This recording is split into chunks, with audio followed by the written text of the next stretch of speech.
गजानन बोधगणादिसेवितं कबीरजम्बो बलचारुभक्षितम् उमासुतं सोगमिणानगारकम्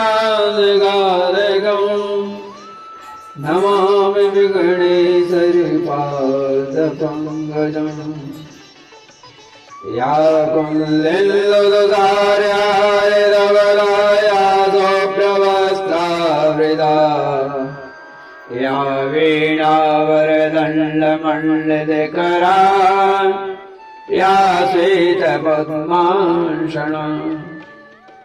या ब्रह्मायुधशङ्करप्रभृतिभिः देवैः सदा वन्दिता श्यामां पातु सरस्वती भगवती निःशेषजाड्यापहा।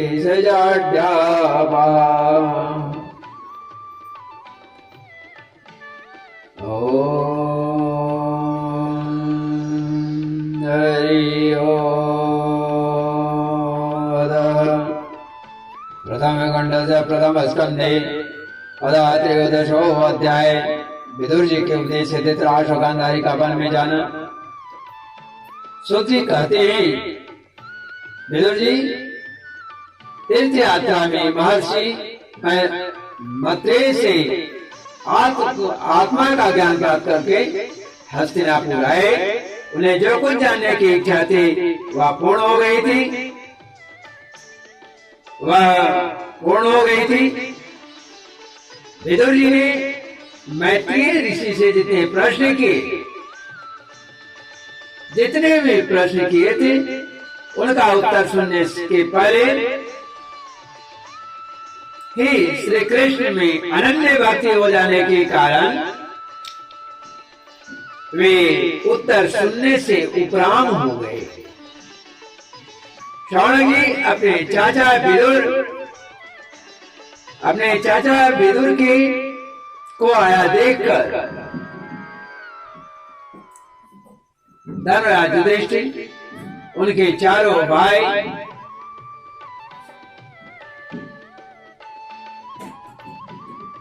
धृतराष्ट्र, योत्सु, संजय, कृपाचार्य, कुंती, गांधारी, द्रौपदी, सुभद्रा, उत्तरा, कृपी तथा पांडव परिवार के अन्य सभी नर नारियां अपने पुत्रों से दूसरी स्त्रियां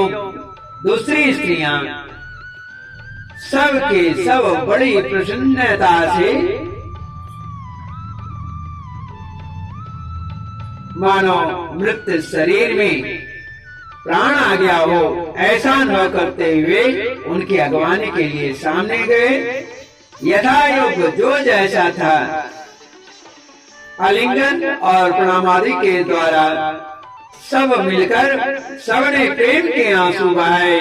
युधिष्ठिर ने आसन पर बैठाकर उनका यथोचित सत्कार किया। जब वे भोजन एवं विश्राम करके सुखपूर्वक आसन पर बैठे हुए थे तब युधिष्ठिर ने विनय से झुककर सबके सामने ही उनसे कहा।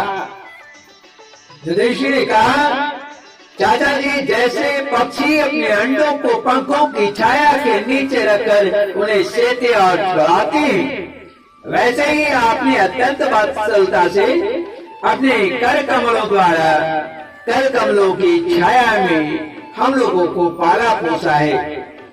बार बार आपने हमें और हमारी माता को विषदान तथा लाक्षाग्नि जैसे दाह आदि विपत्तियों से बचाया है।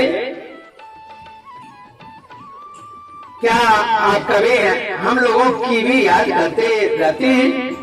आपने पृथ्वी पर विचरण करते समय किस वृत्ति से जीवन निर्वाह किया? आपने पृथ्वी तल पर किन किन तीर्थों और मुख्य क्षेत्रों का सेवन किया। आपने, हे भगवान, आप जैसे भगवान के प्यारे भक्त स्वयं भी तीर्थ स्वरूप होते हैं। आप लोग अपने हृदय में विराजमान भगवान के द्वारा तीर्थों को भी महातीर्थ बनाते हुए विचरण करते हैं। चाचा जी, आप तीर्थ यात्रा करते हुए द्वारका भी अवश्य गए होंगे। वहां हमारे सौहृद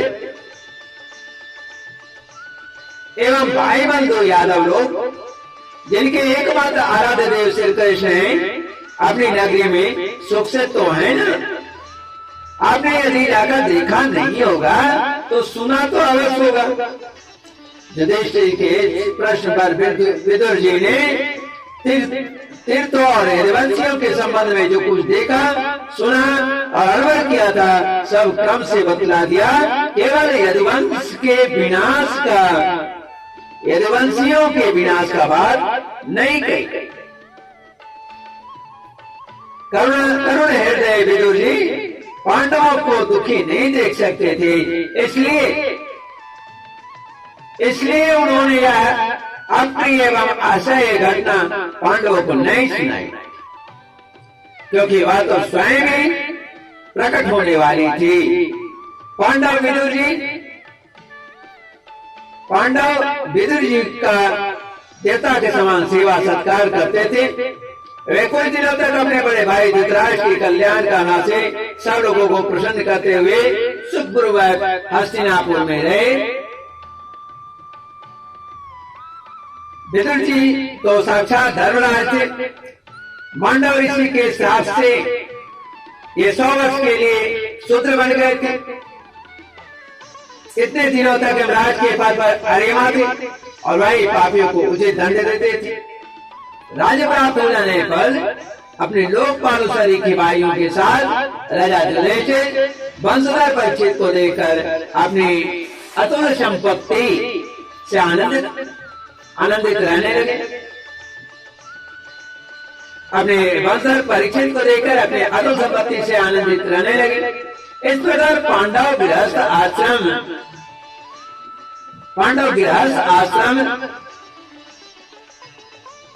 गृहस्थ के काम धंधों में रम गए और उन्हीं के पीछे एक प्रकार से यह बाद में भूल गए कि अनजान में हमारा जीवन मृत्यु की ओर जा रहा है। अब देखते देखते उनके सामने वह समय आ पहुंचा जिसे कोई टाल नहीं सकता था। परंतु विदुर जी ने काल की गति को जानकर अपने बड़े भाई धृतराष्ट्र से कहा, महाराज देखिए, अब बड़ा भयंकर समय आ गया है, जाकर यहाँ से निकल चलिए। हम लोगों के सिर पर वह सर्व समर्थ काल मंडराने लगा है, जिसके टालने का कहीं भी कोई उपाय नहीं है। काल के वंशीभूत होकर जीव का अपने प्रियतम प्राणों से भी बात में वियोग हो जाता है। फिर धन जन आदि दूसरी वस्तुओं की तो बात ही क्या है। आपके चाचा, ताऊ, भाई, सगे संबंधी और पुत्र सभी मारे गए। आपकी उम्र भी टल चुकी है, शरीर बुढ़ापे का शरीर हो गया है, आप पराए घर में पड़े हुए हैं। यह शरीर जो है किसी दूसरे का घर है, पराया घर है, कभी भी आपको निकाल देगा। ओह, इस प्राणी को जीवित रहने की कितनी प्रबल इच्छा होती है। इसी के कारण तो आप भेड़ का दिया हुआ टुकड़ा खाकर कुत्ते का साथ जीवन बिता रहे हैं।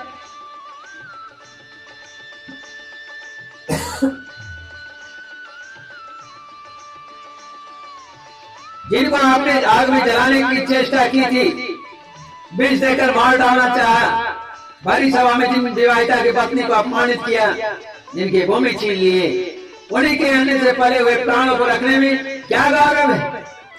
आपके अज्ञान की हद हो गई कि आप जीना चाहते, परंतु आपके चाहने से क्या होगा। पुराने वस्त्र की तरह बुढ़ापे से गला हुआ शरीर आपके न चाहने पर भी छीन हुआ जा रहा है। अब इस शरीर से आपका कोई स्वाद सकने वाला नहीं है, इसमें फंसिए मत। इसकी ममता का बंधन काट डालिए, जो संसार के संबंधियों से अलग रहकर उनके अनजान में अपने शरीर का त्याग करता है। वही धीर कहा गया है, चाहे अपनी समझ से हो या दूसरे के समझाने से। जो इस संसार के दुख रूप समझकर इससे विरक्त हो जाता है, अपने अंतःकरण को बंद नहीं करके हृदय में भगवान को धारण संन्यास के लिए घर से निकल पड़ता है, वही उत्तम मनुष्य। इसके आगे से इसके आगे जो समय आने वाला है वो अपना मनुष्य के गुणों को घटाने वाला होगा। इसलिए आप अपने कुटुंब से छिपकर उत्तराखंड में चले जाए। जब छोटे भाई विदुर ने अंधे राजा धृतराज को इस प्रकार समझाया तो उनके प्रज्ञा के ज्ञान के नेत्र खुल गए। वे भाई बंधुओं को सुधे स्नेह पासों को काटकर अपने छोटे भाई विदुर के दिखलाए हुए मार्ग से निकल पड़े। जब परम पवित्र पति व्रता सुबल नंदिनी गांधारी ने देखा कि मेरे पति देव तो उस हिमालय की यात्रा कर रहे हैं जो सन्यासियों को वैसा ही सुख देता है जैसे वीर पुरुष को लड़ाई के मैदान में अपने शत्रु के द्वारा किए हुए न्यायोचित प्रहार से होता है, तब वे भी उसके पीछे पीछे चल पड़ी। अजातशत्रु युधिष्ठिर ने प्रातःकाल संध्या वंदन तथा अग्निहोत्र करके ब्राह्मणों को नमस्कार किया और उन्हें तिल गौ भूमि और स्वर्ण का दान दिया। इसके बाद जब वे गुरुजनों को की चरण वंदना के लिए राजमहल में गए तब उन्हें धृतराष्ट्र विदुर तथा गांधारी के दर्शन नहीं। और युधिष्ठिर ने उद्विग्न होकर वहीं बैठे हुए संजय से पूछा, संजय मेरे भी वृद्ध और नेत्रहीन माता पिता धृतराष्ट्र कहाँ हैं? मेरे पिता धृतराष्ट्र कहाँ हैं? पुत्र शोक से पीड़ित दुखित माता गांधारी और मेरे परम हितैषी चाचा विदुर कहाँ चले गए? ताऊ जी अपने पुत्रों और बंधु बांधवों के मारे जाने से दुखित है। मैं बड़ा मंद बुद्धि हूँ, कहीं मुझसे किसी अपराध की आकांक्षा करके वे माता गांधारी से गंगा जी में तो नहीं कूद पड़े। जब हमारे पिता पांडु की मृत्यु हो गई थी और हम लोग नन्हे नन्हे बच्चे थे, तब इन्हीं दोनों चाचाओं ने बड़े दुखों से हमें बचाया। वे हम पर बड़ा ही प्रेम रखते थे। हाय, वे यहाँ से कहाँ चले गए? सूत जी कहते हैं, संजय अपने स्वामी धृतराष्ट्र को न पाकर और कृपा संजय अपने स्वामी धृतराष्ट्र को न पाकर और स्नेह की विकलता से अत्यंत पीड़ित और बेराह कातुर हो रहे थे। वे युधिष्ठिर को कुछ उत्तर न दे सके। फिर धीरे धीरे बुद्धि के द्वारा उन्होंने अपने चित्त को स्थिर किया, हाथों से आंखों के आंसू पोंछे और अपने स्वामी धृतराष्ट्र के चरणों का स्मरण करते हुए युधिष्ठिर से कहा। संजय बोला, गुरुनंदन मुझे आपके दोनों चाचा और गांधारी के संकल्प का कुछ भी पता नहीं है। महाबाहो, मुझे तो उन महात्माओं ने ठग लिया। संजय इस प्रकार कह ही रहे थे कि तुम गुरु के साथ देवर्षि नारद वहां पहुंचे। महाराज युधिष्ठिर ने भाइयों सहित उठकर प्रणाम किया और उनका सम्मान करते हुए बोले। युधिष्ठिर ने कहा, भगवान मुझे अपने दोनों चाचाओं का पता नहीं लग रहा है। न जाने वे दोनों और पुत्र सुख से व्याकुल तपस्विनी माता गांधारी यहाँ से कहाँ चले गए? भगवान अपार समुद्र में कर्णधार के समान आप ही हमारे पारदर्शक। तब भगवान के परम भक्त देवर्षि भगवान में देवर्षि नारद ने कहा, धर्मराज तुम किसके लिए शोक तुम किसी के लिए शोक मत करो, क्योंकि यह सारा जगत ईश्वर के बस में। सारे लोग और लोकपाल विवश होकर ईश्वर की आज्ञा का पालन कर रहे हैं। वही एक प्राणी को दूसरे प्राणी से मिलाता है और वही उन्हें अलग करता है। जैसे बैल बड़ी रस्सी में बंधे और छोटी रस्सी से नते रहकर अपने स्वामी का भार ढोता है, बड़े रस्सी में बंधे और छोटी रस्सी से नते हुए रहकर अपने स्वामी का भार ढोते हैं। उसी प्रकार मनुष्य वे वर्णाश्रमादि अनेक प्रकार के नामों से वेद रूप रस्सी में बंध कर ईश्वर की आज्ञा का अनुसरण करते हैं। जैसे संसार में खिलाड़ी की इच्छा से ही खिलौनों का संजोग और वियोग होता है, वैसे ही भगवान की इच्छा से ही मनुष्य का मिलना बिछुड़ना होता है। तुम लोगों को जीवन रूप से नित्य मानो या देह रूप से अनित्य, अथवा जड़ रूप से अनित्य और चेतन रूप से नित्य, अथवा शुद्ध ब्रह्म स्वरूप में नित्य अनित्य कुछ भी नहीं मानो। किसी भी अवस्था में मोह जन्म आसक्ति के अतिरिक्त वे सुख करने योग्य नहीं। इसलिए धर्मराज, वे दीन दुखी चाचा चाची असहाय अवस्था में मेरे बिना कैसे रहेंगे? इस अज्ञान जन मन की विकलता को छोड़ दो, क्योंकि सबका नियंता पर ब्रह्म परमात्मा स्वयं नारायण।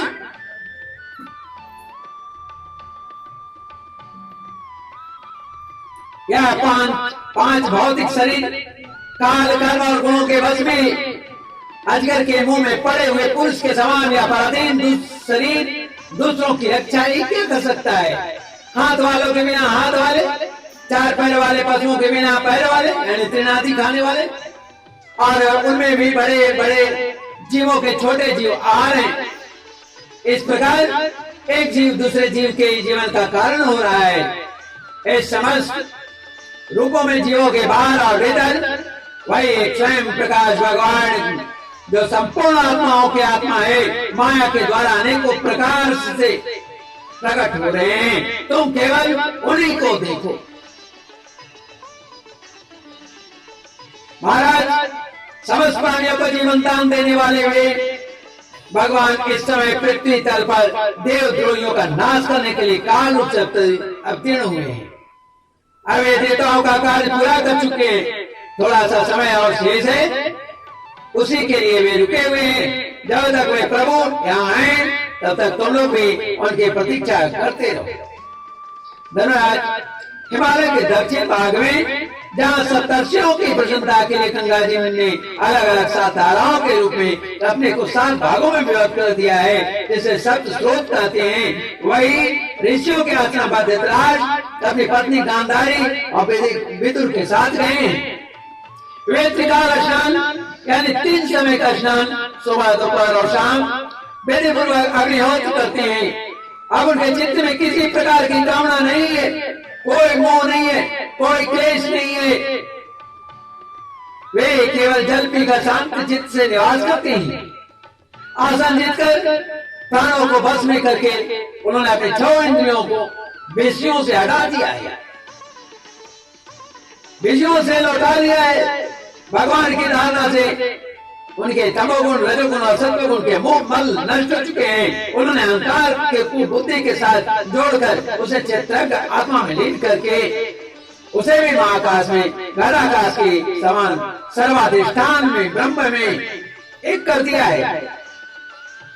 उन्होंने अपने समस्त इंद्रियों और मन को रोककर समस्त विषयों को बाहर से लौटा दिया है और माया के गुणों से होने वाले परिणामों को सर्वथा मिटा दिया है। अतः माया उन्हें छू नहीं सकती। समस्त कर्मों का संन्यास करके वे इस समय वैसे ही बैठे हुए हैं जैसे बिल पत्ता का ठूठ पेड़ भय होता है। इस समय ठूठ की तरह एकदम स्थिर होकर बैठे हुए हैं। अरे तुम उनके मार्ग में विघ्न रूप मत बनो, उनके मार्ग को कष्टप्रद न बनाओ। धर्मराज आज से 5वें दिन में अपने शरीर का त्याग कर देंगे और वह जलकर भस्म हो जाएगा। यह शरीर उनका जलकर भस्म हो जाएगा। इत्यादि अग्नियों के द्वारा पर्णकुटी के साथ अपने पति के मृतदेह को जल्द देकर बाहर खड़ी हुई साध्वी गांधारी भी पति का अनुगमन करते हुए उसी अग्नि में प्रवेश कर जाएगी। धर्मराज विदुर अपने भाई का आश्चर्य में मोक्ष देखकर हर्षित और वियोग देकर दुखित होते हुए वहां से तीर्थ सेवन के लिए चले जाएंगे। देवर्षि नारद यूं कहकर तुम्बुरु के साथ स्वर्ग को चले गए। धर्मराज युधिष्ठिर ने उनके उपदेशों को हृदय में धारण करके शोक को त्याग दिया।